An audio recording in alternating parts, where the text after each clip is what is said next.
Hello, everyone, and welcome to another chapter of Murder in Stratton County, written by Elizabeth Spoon and Ryland Mason, narrated by me, Brian Shepard.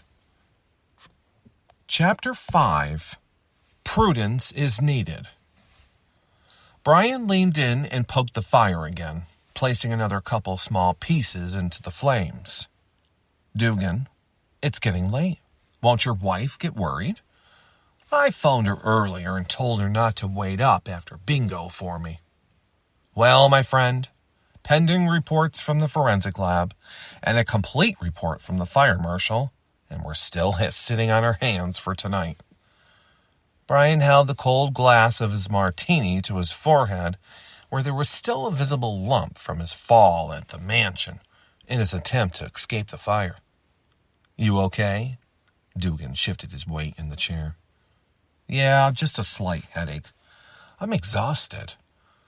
Brian, I'm not sure where this is all leading. What do you mean? Brian looked at him.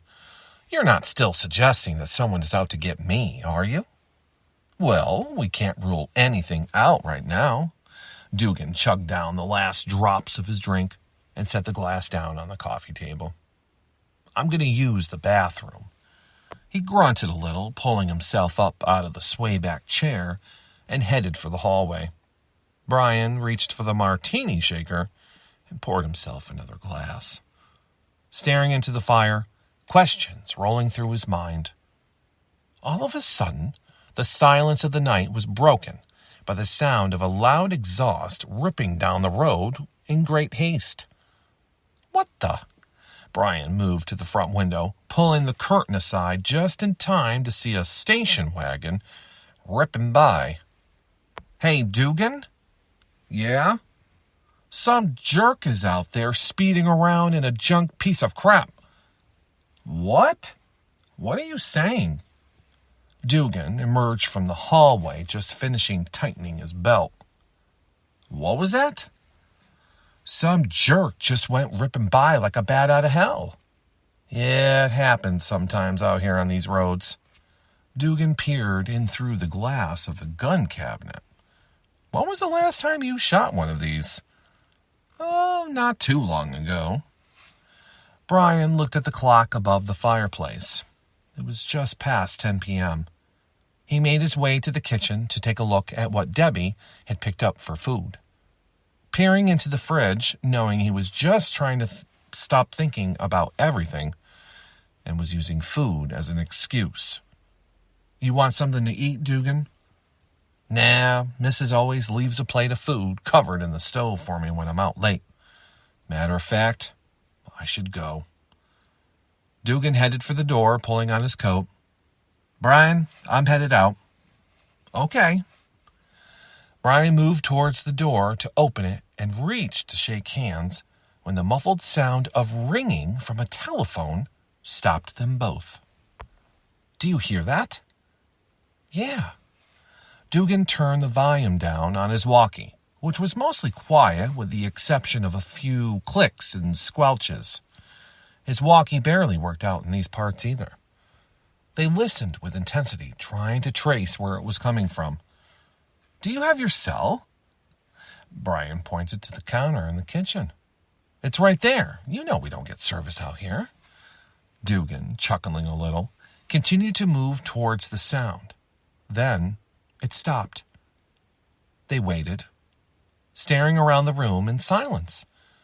Other than the sounds of the wood slowly burning from the fireplace, there was nothing. Do you have a landline phone still hooked up in the cottage somewheres? Brian looked at him with a look of dismay. When I rented this place, there wasn't a phone. I mean, the lines maybe, but I never put one in. Dugan turned his head quickly to the left. There it is again. It's this way. Quick. Let's find it before it stops ringing. Brian reached for the wall switch, flicking it on, the overhead light in the living room illuminating the walls. The room fell silent again. A large bookcase stood in the center of the wall space, a reading chair to one side and a small desk with a lamp to the other. Dugan and Brian stood at either end of the bookcase, looking around it and at the wall for a phone cord. It had to be here somewhere. Brian just threw his hands up. Where? This was starting to aggravate him. Could this be a prank? He wondered for a second. Really, Dugan? It's just a wall. As Dugan finished his sentence, the phone began to ring again, distinctly louder than before. Brian started pulling books from one shelf. Help me.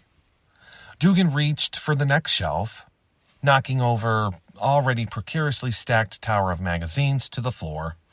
All of a sudden, Dugan stopped. He grabbed Brian's arm. Brian, it's in the wall. They both frantically started pulling and grabbing stacks of books till it was light enough to move. They pulled it away, the phone failing silent again. They stood, surrounded by piles of books and papers, waiting. Do you think it'll ring again? Brian looked at Dugan. There's a hammer in the garage. Keep listening, and I will go get it. As Brian turned to head to the garage, it started ringing again. We don't have time for a hammer, old buddy. Brian turned to see Dugan balling up his fist and punching through the sheetrock, it exploding, and then crumbling to the floor. He started pulling handfuls of sheetrock away from the hole he had created. He reached up about elbow length, feeling inside the wall. I got it. Dugan could feel the phone in his hand. It was a fairly modern wall phone. He slid the base towards him just a little. The cord isn't long enough. Damn it. Brian started grabbing at the sheetrock himself and yanked it to one side, a big chunk breaking off and almost sending him backwards into the desk. Easy, Brian. Brian just throwing the piece to the floor. He had torn a sizable piece from the wall, revealing the phone. It had stopped ringing. They both stared at the phone hidden in the wall, precariously waiting for it to ring again. Several minutes had passed in silence as they waited. Brian walked over to the fireplace, grabbing the poker again to stoke the fire and just shaking his head. Who hides a phone in the wall? Really? Dugan turned and looked at him, stepping away from the piles of books to the center of the room. He shrugged a little, dusting himself off. Brian reached into his vest pocket and pulled out a cigarello, lighting it, and he took a long drag, exhaling and blowing the smoke up the chimney. Maybe they just forgot it was there in haste and put up the wall. Brian looked past him at the disarray that once was the bookcase and the wall. Yeah, so much for sitting on our hands tonight. Dugan laughed at Brian's mockery of his earlier statement. He was about to speak when the phone began to ring again. Dugan whipped around as Brian brushed past him quickly to finally answer it.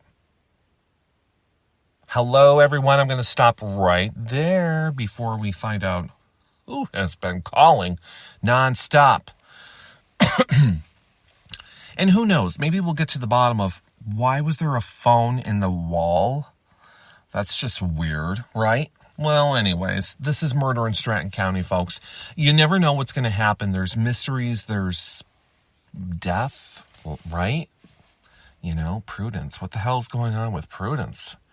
So, and of course, I have to, obviously, the mayor in the story, Brian, that's me. She wrote that part for me, which is pretty cool. So I just have to throw it out there. If you find me laughing about a sentence that I'm reading because Brian's in it, it's because I'm trying to envision myself actually doing it or saying it. So when you get me talking, like narrating my parts and whatnot, it's me. There's no faking it, which is a cool thing. And then it's kind of not. It's kind of weird to talk about yourself and say your name over and over and over again. I think I'm going to change my name. Anyways, I hope you're enjoying this. I had to take a little bit of a break only because this is a long chapter, so stick with me. Don't forget, so besides this book here that I'm releasing, I'm currently writing book 1, Jack Jameson, of my adventure series. Now that I finished Fear on the High Seas, book 1 of my On the High Seas series, you can find on Amazon. And of course, it's free on the podcast as well. If you want to go back to chapter 1, if you've already listened to it, or if you need something else to listen to. So I did. I started off with gay romance. That was a lot of fun. It wasn't the whole plot of the story like this one here. This is a murder mystery. Who did it? Kind of a thing. But there is a budding romance, maybe I'll say, in this story. But it's not like the plot of the story. It doesn't overtake the book. So we didn't want to do that. So it's subtle. Maybe that's the word I want to use. All right. So let's keep going because I need to find out who is on the other end of the phone here and what's been going on. So let's find out what's been going on in Stratton County. Hello? Hello? Can you hear me? Yes. Hello? Who is it? It's Deputy Marks, sir. His voice, wavering over the line, sounded distant due to the connection. Is the sheriff still there? Yes. Hold on, Dugan. It's Marks. Brian handed Dugan the phone receiver, stepping away to finish his smoke by the fireplace. Hello? What is it? What's going on? Dugan began making a series of and uh-huhs. What was that again? Yes. Of course. I'm on my way. He hung up the phone, hanging his head for a minute to survey his uniform. What is it? What's going on? Brian tossed his cigarillo into the fire. Dugan turned and looked at him. Bad news. Well, what? Not sure exactly. The connection wasn't that great. Something about a phone call from out by the Jones farm. A hysterical woman, her boyfriend, and something else. He hesitated for a moment. The old Jones place? Yeah, I have to go. Dugan hurried towards the door, reaching for the handle. Sorry about your wall. What's the something else? Did Marks find my maid? Is it Prudence? I don't know, my friend. I'm going to find out. Brian watched him as he scurried quickly to his cruiser, watching him get in and blast out of the driveway, heading south.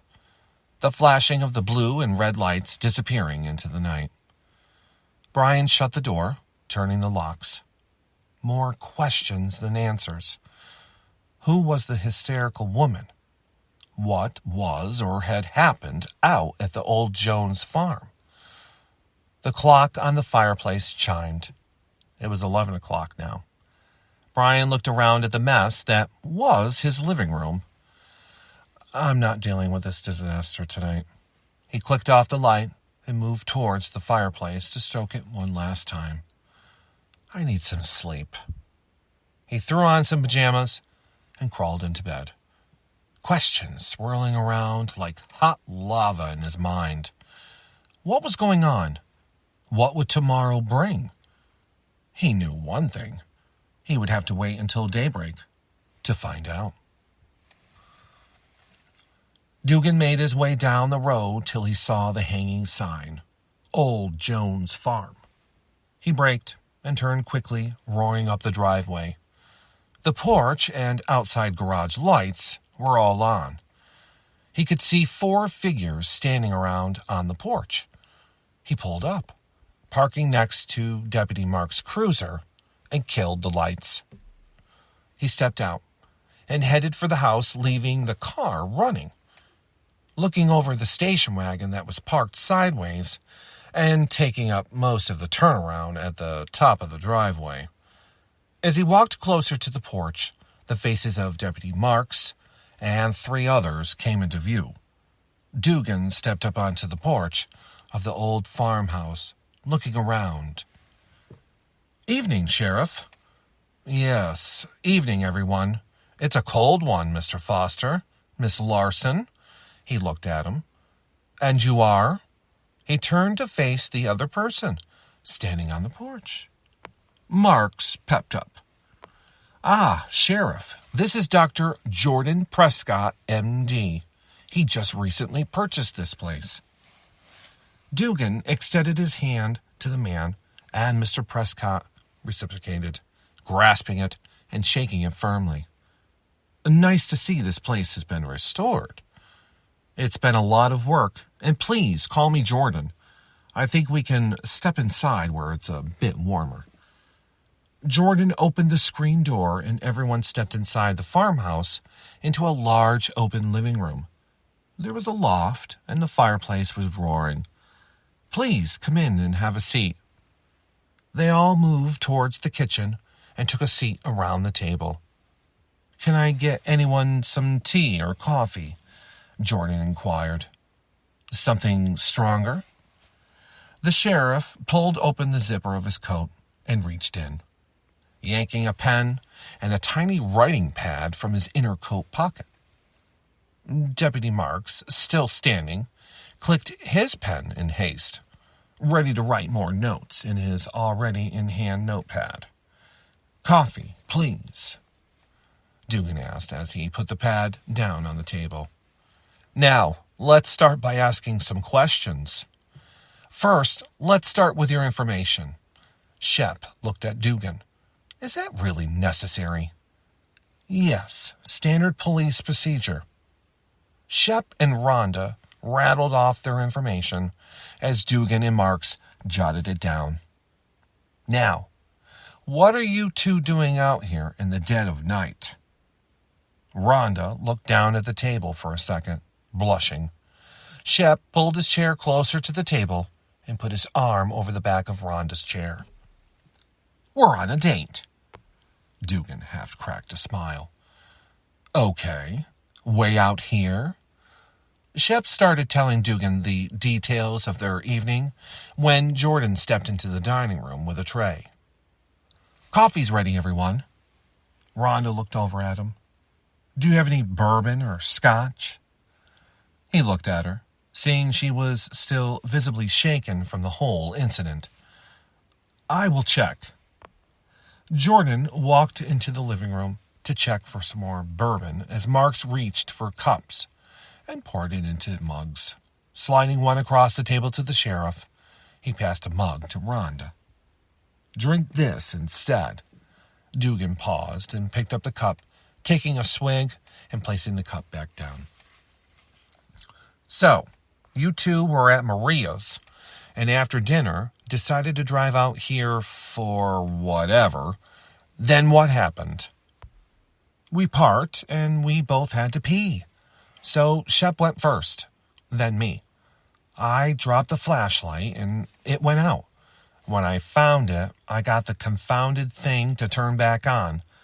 All I saw was a purplish foot sticking out of the ground." Rhonda cringed. "Ugh. I touched it in the dark, feeling for the flashlight." Shep began to tell Dugan the rest of their story when the phone rang. Jordan emerged from the living room, picking up the cordless on the table and answering it. "Hello?" "Yes, 1 minute. Sorry, no bourbon." He handed Deputy Marks the phone. "For you." Marks took the phone and stepped away for a minute to take the call. Rhonda stared over her shoulder at Marks' back, while Shep tried to remember all the details he could. "It all happened pretty fast, Sheriff." Marks then hung up the phone and turned around. "Hey, that was the State Police crime scene unit. The labs aren't back yet from the trailer park evidence, and they're sending a unit out this way." Dugan pushed his chair out from the table and stood up. You two are going to have to ride with me and show us where you discovered the foot. Rhonda, still firmly grasping her cup, put it to her lips and drank the coffee. Shep stood up and pulled out Rhonda's chair. Dugan turned to Jordan. Thanks for the hospitality. We'll be in touch if I have any questions for you. I need your information. Jordan rattled off the phone number to the farmhouse, and Dugan scribbled it on a blank page and with his name. Marks escorted Rhonda and Shep to the sheriff's car. Opening the back door, they slipped into the warm cruiser and waited, watching Marks. He watched as they exchanged handshakes on the porch, and Jordan stepped back inside the screen door. Marks jogged to his cruiser, jumping in and flicking on the headlights. Dugan opened the door to his cruiser and sat down, the car shifting a bit to his weight. All right, you two, where am I going? Dugan asked, looking at the both of them. Shep leaned forward. Do you know where that huge pine grove is on the hill? Across from the Hildegard hayfields? Yes. That's where we're going? Dugan asked, if not surprised. It was a cool place to hang out if you're looking to get away and not be seen. Shep let out a sigh as he sank back into the seat. Yeah. Dugan put the cruiser in gear. Marks backed up and rolled his window down. Dugan put the passenger window down. The CSI unit just came through for a second on the radio. They need a location. Across from Hildegard. Okay. Marks put his window up, the radio mic in his hand, a scratchy 10-4 coming over the radio. They pulled out of the driveway, heading for the pines. Before long, Dugan, Marks, behind him, had met the crime scene unit on the road and proceeded to the grove of the pines. Shep watched from the road as Dugan drove. Right here, Shep said. Dugan, clicking on his spotlight, pulled to the edge of the field. He could see the towering pines at the top of the hill. The farm tractor's tracks veering to the right as he pulled up and just parked on the edge of the grove. You two will have to stay here for a few minutes. He opened the door and stepped out. The wind picking up. Marks got out of his cruiser, pulling up the collar to his coat over his neck. The huge branches of the pines swaying in the dark, casting shadows across the ground. Shep and Rhonda could see them talking to the two men who had now exited a large SUV and were pulling gear from the back of it. Dugan and Marks pulled their flashlights and began to walk up the small hill and bald spot underneath the pines. The two men from the SUV following in their forensic kits in tow. Their flashlights cast streams of light across the tracks of the road till they had almost disappeared behind the pines. Dugan shined his light over the area. I don't see any foot. Do you? Not yet, sir. They continued to slowly scan the ground until Marks yelled out, It's over here. Sure enough, the four of them stood staring for a minute at the purplish-blue foot sticking from the almost soon-to-be frozen ground. Tape this area off and get some lights and shovels up here. Yes, sir. One of the men headed down to the hill to the SUV to try to raise some help on the radio and start retrieving equipment from the back. Dugan and Marks headed back down the hill towards the cruisers. Dugan turned to him. Wait here for a minute. He walked over to his cruiser and opened the door. He looked at Shep and Rhonda. Shep looked back at him, not really knowing what else to say. Do we have to stay here all night? We both have to work in the morning. No, Deputy Marks is going to drive you two back to Jones' farm to get your car. You both will have to come to the station for a formal statement. Yes, of course. Rhonda just sat quietly, her arms crossed. Deputy Marks slipped into the driver's seat of the cruiser. Get back here on the double. Yes, sir. Deputy Marks backed out of the turn and headed towards the road. Rhonda and Shep sat quietly, Rhonda's arms still crossed in dismay. Shep was about to say something when Deputy Marks broke the silence. So you two get yourselves home safe. I will be touching base with you in the morning. Before long, Marks was pulling back down the driveway of the farm. Marks put the cruiser in park, turning his head a little bit to talk to them. You, want a few minutes to start your car and warm it up, Shep? Yeah, that would be great. Marks stepped out of the cruiser and opened the passenger door. Shep, hurriedly fishing for his keys from his pocket, leaning in and shoving the key into the ignition, the car roaring to life. He walked back around the car towards the deputy, who was still standing outside the cruiser. Winter is coming. Sure is, Marks. Sure is. Marks reached and opened the back door. Okay, Rhonda looked at him. She stepped out into the cold air. The light from the porch casting shadows all over the place. Shep shook Mark's hand. Drive safe, Shep. Oh, I will. Him and Rhonda got into the car and headed around to the turn and then down towards the road, the taillights of his wagon disappearing into the night. Marks stood quietly for a second in the driveway, looking up at the dark sky, the motion light on the porch flickering off. I better get back. He slid back into the driver's seat and turned down towards the road. Meanwhile, Shep was just pulling up into the front of Rhonda's house. She sat quiet for a minute, the wagon idling. Shep looked at her. Are you okay? Yeah, I guess. Just still shaken up. Who do you think it could be? What do you think happened? I won't sleep tonight. Shep reached over, putting his arm around her. You're fine. I'm sure we'll find out what's going on soon enough. Just go get some rest. I will call you tomorrow after work to pick you up, and we can ride together to the station. Okay. Rhonda stepped out of the car. Walking up the sidewalk, Shep watched until she vanished behind the brownstone door. He sat, wondering himself what was going on. Stuff like that just didn't take place in towns like this. It was more apt to happen in the big cities. Now, not only had it happened here, he and Rhonda and who knew else were all becoming part of it.